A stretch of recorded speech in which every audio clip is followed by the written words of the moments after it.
Masya Allah, yang menarik ini ya, ternyata deodoran yang seringkali dihadapi oleh sebagian sahabat kita ini dengan bau badan itu bisa ditangani dengan yang tadi alami. Deodoran alami. Dan saya ingin mengulang lagi apa yang sudah sempat saya sampaikan pada waktu yang lalu, bahwa menghilangkan itu berbeda dengan menutupi. Artinya kalau kita mencoba menutupi dengan kita pakai minyak wangi tipis-tipis, yang penting nggak banyak, itu memang nggak banyak. Awalnya mungkin nggak begitu tercium, tapi kalau sudah bereaksi tadi, nah itu bisa menghasilkan bau yang lebih sebagian orang mengatakan lebih eksotis, tapi bisa lebih tidak sedap lagi gitu. Artinya ini Ustaz, kalau umumnya terutama untuk para akhwat ya, ummahat ya, mbak-mbak, ibu ini lebih kalau memang tidak mengenali less deodoran, mungkin aman itu pakai yang odorless deodoran ya, yang pokoknya yang alami kemudian menghilangkan bau badan.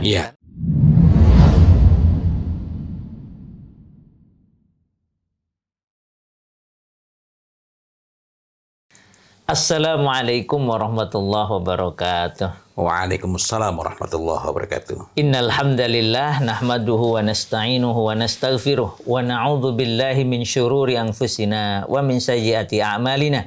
May yahdihillahu fala mudhillalah wa may yudhlil fala hadiyalah. Asyhadu an la ilaha illallah wahdahu la syarikalah wa asyhadu anna Muhammadan abduhu wa rasuluh.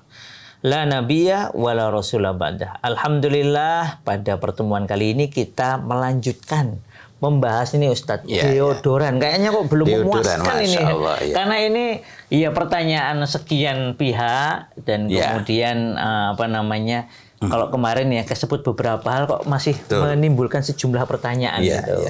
Umam ini pun ini nggih tentang bedanya odorless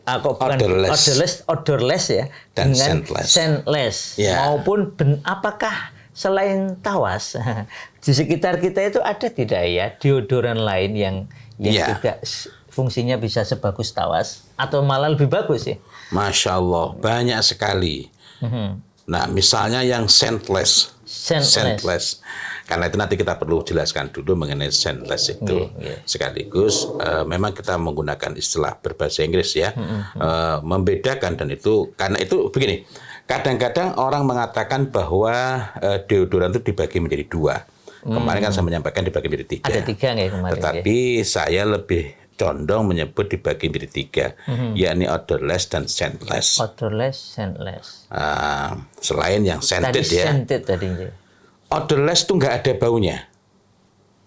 baunya. Misalnya minyak kelapa. Ini contoh lain ya? Iya, minyak kelapa itu minyak kelapa yang murni ya. Bukan minyak goreng. Minyak goreng belum tentu minyak kelapa. Minyak kelapa murni itu semacam VCO, betul? VCO bisa digunakan, bisa juga FCO. FCO? Ya, fractured coconut oil. Karena ada yang nulisnya FCO tapi ini frying. Saya pernah salah beli itu. Gitu. Saya mengira ini FCO yang dikenal dalam dunia minyak wangi. Saya beli ternyata, Masya Allah, ini frying coconut oil. Tapi saya lihatkan dulu mengenai scentless dan odorless agar kita memiliki gambaran yang utuh. Kalau odorless itu tidak ada baunya. Odorless tidak ada baunya.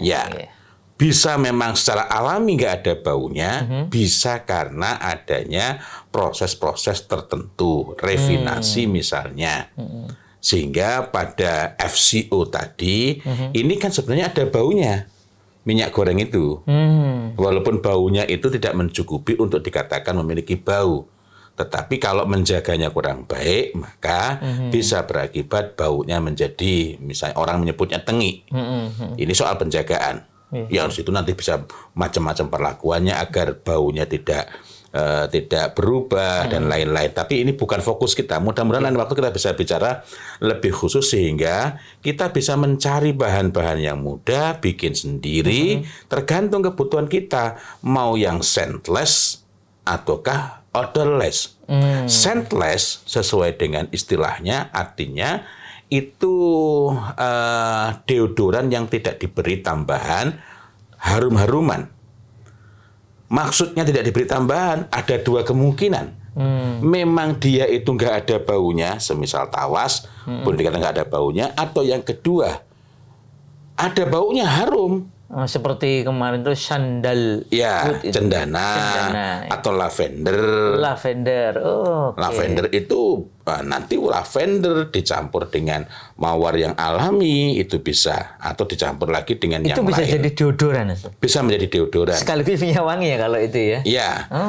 Tapi iya, menarik. saya perlu mengesampingkan dulu yang mawar karena nanti kita perlu bicara lebih detail sebab mawar itu nanti ada yang fungsinya agak berbeda kan jenisnya macam-macam ya. Misalnya ada full itu juga mawar. Kembali lagi. Jadi scentless itu artinya tidak diberi tambahan wewangi apapun. Tidak ada tambahan, bukan scented. Bukan diberi tambahan. Ya, berarti dia sebenarnya zat tunggal. Bentuk aslinya. Bentuk aslinya. Bentuk asli itu bisa berbau, entah harum atau tidak. Karena sebagian orang mengatakan bau minyak goreng yang dibikin alami. Bikin alami itu ada dua macam. Yakni dengan proses tanpa pemanasan. Yang ada yang proses menggunakan pemanasan. Yang proses menggunakan pemanasan itu kalau buat saya sendiri, baunya gurih. Saya dulu sering bantu bikin ketika masih kecil. Oh, Masya Allah saya senang baunya.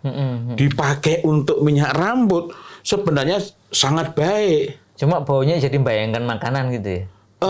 Kalau itu baunya enak memang sebenarnya. Hanya saja kan problem kita itu minder dengan hal-hal yang baik. Karena tidak tahu. Sehingga lebih memilih menggunakan minyak rambut yang lain. Yang sintetis artifisial ya. Nah, cuma ini memang pembahasan kita bukan tentang minyak rambut. Walaupun tentang minyak rambut itu kalau kita mau yang harum, kita bisa menggunakan minyak kelapa campur dengan ylang-lang atau bahasa sininya itu orang-aring. Oh, jelang itu orang-aring. Iya, yang alami loh ya, alami. Iya, Campurkan alami. Lalu kasih fiksatif ya juga alami. Kembali lagi. Jadi odorless itu boleh jadi ada baunya, boleh jadi tidak. Nah, boleh jadi ada baunya yang cukup kuat, boleh jadi tidak. Lavender kan cukup kuat baunya. Tadi ini odorless apa scentless nih? Scentless. Iya, scentless itu. Yang scentless itu bisa boleh jadi dia termasuk odorless. Oke. Misalnya tawas tadi. Boleh jadi ada baunya. Oh, itu sama-sama disebut scentless ya? Karena intinya kan nggak ada penambahan. Lavender misalnya baunya semerbak. Tetapi dia termasuk scentless. Kenapa? Karena dia tidak ada penambahan wewangian baik yang alami maupun sintetis artifisial ataupun sintetis yang sifatnya alami juga. Tidak ada penambahan. Sehingga dia termasuk kategori scentless. Scentless deodoran ya? Scentless deodoran. Karena itu kalau kita mau cari minyak wangi, kok minyak wangi? Mohon maaf nih kita biasa bicara minyak wangi ya. Deodoran, pastikan kebutuhannya apa, yang diperlukan apa. Kalau yang diperlukan itu adalah minyak wangi yang sifat, kok minyak wangi lagi, deodoran yang memang tidak ada baunya, ya memang carilah yang odorless. Nah, akan hanya odorless itu bisa dari yang scentless, ya, yang memang secara alami nggak ada baunya. Ada juga yang ini bahannya alami tapi ada perlakuan-perlakuan. Contohnya dari minyak kelapa kemudian menjadi FCO. Yang fracture tadi dipotong beberapa kaki rantainya sehingga menjadi tidak ada baunya dan tidak ada warnanya. Allah. Nah, ini bisa ditambahkan dengan yang lain-lain kalau mau ada baunya. Yang ini juga sama-sama alami. Tapi kalau nggak pakai, ini sudah sangat baik. Masya Allah. Nah, begitu juga nanti lidah buaya. Lidah buaya ini juga dapat dijadikan sebagai bahan untuk mengatasi bau badan. Lidah buaya itu berarti masuknya odorless atau cenderung odorless. Iya. Berarti mirip tawas ya dia. Artinya lidah buaya ini disebut scentless juga bisa kalau memang nggak ada penambahan. Tapi dia itu juga sekaligus tidak ada baunya. Nggak ada baunya sehingga kalau dipakai itu... Mohon maaf itu makainya itu dipotong terus ditaruh di, mohon maaf, diketek gitu ya? Nah, ini kayaknya memang bagian ini kita perlu ada beberapa sesi ya. Mudah-mudahan lain waktu kita bisa sekaligus menghadirkan contoh-contohnya. Kali ini kita lebih fokus dulu mengenai apa saja yang bisa dipakai. Dan yang bisa dipakai sekali lagi, kalau kita itu dapat menemukan bahan-bahan yang alami itu akan lebih baik. Dan kalau kita itu ada kebutuhan untuk berharum-harum, maka kita menggunakan minyak wangi yang sekaligus berfungsi sebagai deodoran, karena tidak setiap minyak wangi itu berfungsi sebagai deodoran. Sebagian minyak wangi hanya menutupi bau, sehingga ketika kemampuannya menutupi itu sudah lemah, akhirnya berubah menjadi bau yang tidak sedap. Masya Allah. Nah, maka perlu diperhatikan yang mana saja yang berfungsi sebagai deodoran itu. Tadi, Tadi membayangkan kalau nopo niku lidah buaya kan para mak-mak, mbak-mbak ini bisa mudah menanamnya ya. Betul. Bisa mudah menanamnya dan kemudian kalau perlu kadang dipakai deodoran, kadang dimakan. Karena memang ada juga penggemarnya. Betul, ya. sangat bagus, termasuk ibu saya sendiri penggemar lidah buaya yang langsung dimakan begitu. Dan sepertinya untuk hal-hal semacam ini akan sangat bagus juga kalau lain waktu kita bisa mendapatkan rezeki bertemu dengan orang yang dapat memberikan pemaparan bagaimana mengolahnya dengan lebih baik begitu ya. Tetapi memang kita perlu nanti menghadirkan bahan-bahan alami apa saja. Bahan-bahan alami apa saja yang dapat dipergunakan. Yang itu tidak jauh-jauh di dapur itu ada. Sehingga dengan demikian orang tidak perlu risau. Wah, ini kalau bau baran kan mahal gitu. Gitu. Dan tidak kemudian ya kalau memang badannya bau, kenapa nggak boleh pakai minyak wangi? Masih mending kalau minyak wangi itu alami. Karena kalau minyak wangi yang alami itu cenderung dia yang menyesuaikan dengan kondisi hormonal kita. Berbeda dengan yang sifatnya sintetis artifisial. Kalau kita sudah bahas kemarin, sintetis artifisial nanti malah bisa berakibat buruk ya. Pada badan kita. Selain bahwa yang alami pun kalau kita tidak cermat, tidak memahami, itu juga bisa bereaksi dengan tubuh kita. Sehingga lebih memacu, merangsang munculnya keringat, terjadinya interaksi yang tidak baik antara keringat kita dengan bahan yang kita gunakan. Sehingga baunya itu lebih, mohon maaf, sebagian orang mengatakan lebih tidak enak, tapi bagi sebagian orang lebih atraktif. Contohnya gini. Mungkin bagi sebagian orang heran, mana ada bau nggak enak tapi lebih atraktif. Iya kan? Contohnya, Missy Ghazal. Itu kan animalistik. Animalistik itu artinya apa? Kehewanan. Baunya seperti bau-bau hewan. Sehingga sebagian orang mengatakan, gini kok wangi. Tapi bagi sebagian orang, Masya Allah, ini harumnya memang sangat elegan. Berarti sama seperti ambar juga ya, Ustaz ya? Karena... Oh betul. Apalagi kalau ambar kan baunya lebih kuat juga lebih itu. Kuat. Sebagian orang mengatakan, kok orang suka? Padahal ambar maupun misik itu dua-duanya adalah puncak-puncak minyak wangi. Begitu pula dengan gaharu.